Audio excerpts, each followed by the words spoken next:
جی बिस्मिल्लाहिर्रहमानिर्रहीम अस्सलाम वालेकुम वरहमतुल्लाहि वबरकातुह। मेरा नाम है डॉक्टर शुएब जावेद। एक नए वीडियो के साथ आपके साथ हाज़िर हैं। आज का जो वीडियो है, जैसा कि आगे सीज़न आ रहा है बकरियां क्रॉस करवाने का, तो जो बकरियों की फ्लशिंग होती है, फ्लशिंग प्रोटोकॉल, उसके बारे में आज आपको बताएंगे। सबसे पहले बकरी फार्मिंग को मुनाफा बख्श बनाने के लिए सबसे जो ज़रूरी चीज़ है वो बकरियों से ज़्यादा बच्चे और सेहतमंद बच्चे लेना है। ठीक है, अगर आप मुनाफा बख्श बकरी फार्मिंग करना चाहते हैं तो सबसे पहले आपने अपनी बकरी की पैदावारी सलाहियत को बढ़ाना है। उसके अंदर मुख्तलिफ़ चीज़ें आ जाती हैं जिसके अंदर आप बकरी की पैदावारी सलाहियत को बढ़ा सकते हैं, उनसे ज़्यादा बच्चे ले सकते हैं और सेहतमंद बच्चे ले सकते हैं। वो तरीक़ाकार जो है ना, वो फ्लशिंग कहलाता है। बकरियों से अच्छी पैदावारी सलाहियत लेना और सेहतमंद बच्चे लेना, उसको फ्लशिंग कहते हैं। फ्लशिंग के अंदर क्या क्या चीज़ें जो है ना वो करते हैं, वो सारी डिटेल इस वीडियो के अंदर आज आपको बताएंगे। सबसे इसके अंदर 4 चीज़ें हैं जो कि फ्लशिंग के अंदर होनी चाहिए। सबसे पहले आपकी जो बकरी है जिसको आपने सेलेक्ट की है, जिसको आपने आगे ब्रीडिंग के अंदर डालना है, क्रॉस करवाना है बकरे से, सबसे पहले आपने उस बकरी के जो खूर है ना वो बनाने हैं। जो 4 पॉइंट है ना, उनमें सबसे पहले खूर आ जाता है, जानवर के खुर बनाना, हूफ ट्रिमिंग। ठीक है, दूसरे नंबर पे बकरी की डिवर्मिंग आ गई, तीसरे नंबर पे बकरी को आइवरमेक्टिन का टीका लगाना, चौथे नंबर पे सबसे इम्पोर्टेंट चीज़ जो है ना वो जानवर की खुराक है, उसको बेहतर बनाना। सबसे पहले आ जाएँ आप हूफ ट्रिमिंग पे, जानवर के पाँव बनाना। सबसे पहले आप देखें कि आपके बकरी का जो स्कोर है वो क्या है। ठीक है ना, बकरी की हेल्थ स्कोर जो होता है ना, उसका हेल्थ स्कोर 2 है, बॉडी स्कोर 3 है या 4 है। सबसे पहले आपने इस चीज़ को देखना है। अगर आपकी बकरी ज़्यादा फैटी है, उसके अंदर चर्बी ज़्यादा है, तो आपने उसकी खुराक को बदलना है। ठीक है, उसकी खुराक को बदल के उसके अंदर जो फैटी एसिड है उनको कम करना है, ताकि आपकी बकरी क्रॉसिंग में जाए और रिपीट ना हो। इस चीज़ को आपने सबसे पहले मद्देनज़र रखना है। अब आ जाएँ आप हूफ ट्रिमिंग पे। आपने बकरी को देखना है कि उसके पाँव कैसे हैं, पाँव ठीक हैं।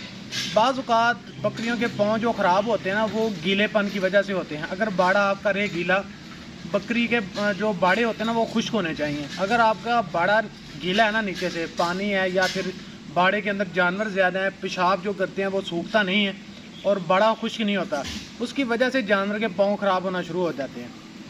पाँव ख़राब कैसे होते हैं? पाँव जब गीले रहते हैं ना, तो जानवर का जो पाँव नीचे से होता है ना, नरम होना शुरू हो जाता है। तो उसमें एक तो गोबर चला जाता है, धूल जाती है, मिट्टी जाती है, वो आहिस्ता आहिस्ता पाँव को नरम करना शुरू कर देते हैं नीचे से। और आप जब पाँव को देखते हैं, जब उस वक्त देखते हैं जब जानवर लंगड़ाहट का शिकार हो जाता है, जानवर ज़्यादा देर अपने पाँव पर खड़ा नहीं रह सकता, जानवर को तकलीफ़ होती है चलते वक्त, तो आप जब देखते हैं ना, तो सबसे पहले आप गोबर निकालते हैं, मेंगने निकालते हैं, उसके अंदर से मिट्टी निकालते हैं। तो जब वो आप साफ़ कर लेते हैं, नीचे आपको नरम जो हिस्सा ना पैर का, वो आपका महसूस होता है। और बकरी अगर आप उसको दबाते हैं तो बकरी दर्द महसूस करती है। ठीक है, तो आपने सबसे पहले बकरियों के जो पाँव है ना वो आपने बनवा लेने हैं। अगर आप खुद बना सकते हैं तो खुद बना लें, अगर आपने किसी से बनवाने हैं तो उसको कॉल करके ना फौरी तौर पर, क्योंकि दिन आगे कम है, तो आप फौरी तौर पर उनके पाँव जो है ना वो बनवा लें, हूफ ट्रिमिंग करवा लें। अब बाद में आप दूसरे नंबर पे आ जाता है हमारे पास डिवर्मिंग। आपने डिवर्मिंग करनी है बकरियों की, क्योंकि कुछ जो डिवर्मिंग होती है ना वो सेफ़ होती हैं, प्रेगनेंसी को कुछ नहीं कहती, और कुछ डिवर्मिंग होती हैं वो प्रेगनेंसी पर असर अंदाज होती हैं। बाज़ औक़ात बकरियां डिवर्मिंग करने के दौरान बच्चे भी फेंक जाती हैं, यानी कि लवामी सोल जिस डिवर्मिंग के अंदर हो, साल्ट हो, वो बकरियां ज़्यादातर बच्चे फेंक देती हैं। ठीक है, ये चीज़ होगी क्लियर। इसके साथ आपने कोशिश करनी है कि आपने जब डिवर्मिंग करनी है ना, 2 से 3 हफ्ते पहले आपने जो है ना डिवर्मिंग वो कर देनी है। ठीक है, और अगर आपके पास टाइम ज़्यादा है तो आप महीना पहले कर सकते हैं। ठीक है, 21 दिन के बाद आप फिर रिपीट कर दें। ठीक हो गया। और इसके साथ ही आपने डिवर्मिंग वो करनी है जो कि पायदार हो, अच्छी कंपनी की हो और उसके रिज़ल्ट भी अच्छे हैं। ये ना हो कि आप किसी भी लोकल कंपनी की जो है डिवर्मिंग वो ले लें जिससे आपकी बकरी को कोई फ़ायदा ना हो। डिवर्मिंग होती क्या है? डिवर्मिंग जानवर का पेट साफ़ करना होता है। उसके अंदर जानवर के पेट के अंदर जो कीड़े मकोड़े होते हैं, राउंड वर्म होते हैं, उनको ख़त्म करना होता है, जो कि जानवर की खुराक को अंदर से खाते हैं। जानवर खुराक खाएगा मगर उसके जिस्म को लगेगी नहीं। آپ نے سب سے پہلے ڈورمنگ کرنی ہے، ٹھیک ہے۔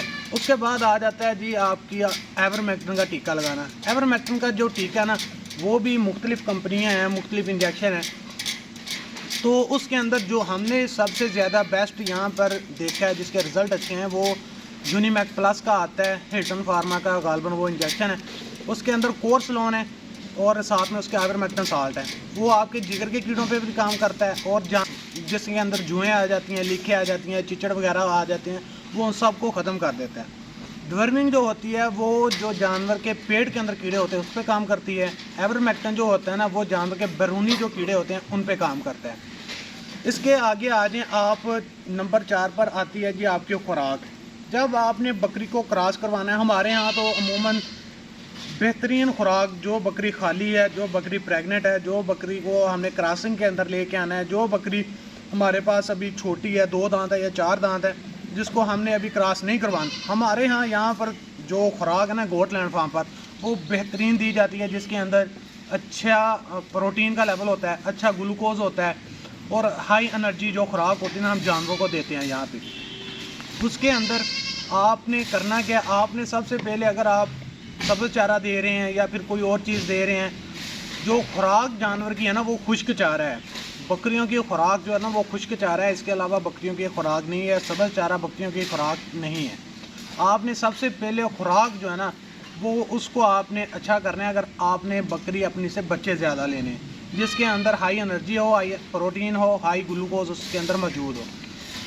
اور اگر آپ سبز چارہ استعمال کر رہے ہیں، آپ کے پاس اویلیبل نہیں ہے، تو وہ آپ گوٹ لینڈ کے نمبر پر رابطہ کر سکتے ہیں، وہاں سے آپ کو لوسن بھی مل جائے گا اور ٹی ایم آر بھی مل جائے گا، جو کہ مکمل خوراک ہے۔ ٹی ایم آر کا مطلب ہوتا ہے ٹوٹل مکس راشن، اس کے اندر ہر چیز آپ کو وافر مقدار کے اندر مل جائے گی، آپ کی بکری کی مکمل خوراک ہے وہ، ٹھیک ہے۔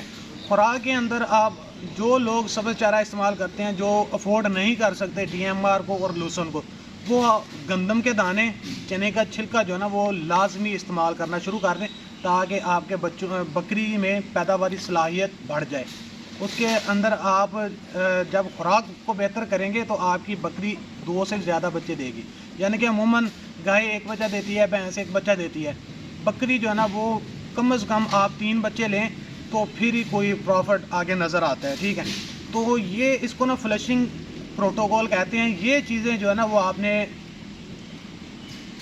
اس وقت کر لینی ہے، آگے ٹائم تھوڑا ہے اس وجہ سے کیونکہ 15 اکتوبر کو نا بکریاں ہم نے کراس کروانی ہے، ہر صورت اس سے لیٹ نہیں کرنا، کیونکہ آگے موسم جو ہے نا وہ ہمارے پاس نارمل موسم آ جائے گا۔ اس کے بعد جیسا جیسا آپ لیٹ کریں گے ویسے ویسے بکریاں جو ہے نا وہ آگے گرمیوں میں جا کے جو ہے نا وہ بچے دیں گے، ٹھیک ہے۔ تو اس چیز پہ آپ لازماً عمل کریں، اور اس کے علاوہ اگر کوئی ڈیٹیل آپ نے اور پوچھنی ہے اس چیز کے اندر تو وہ بھی آپ مجھ سے رابطہ کر کے پوچھ سکتے ہیں۔ آج تک اتنا ہی، دعاؤں میں یاد رکھیں، 5 وقت کی نماز ادا کریں۔ اللہ حافظ۔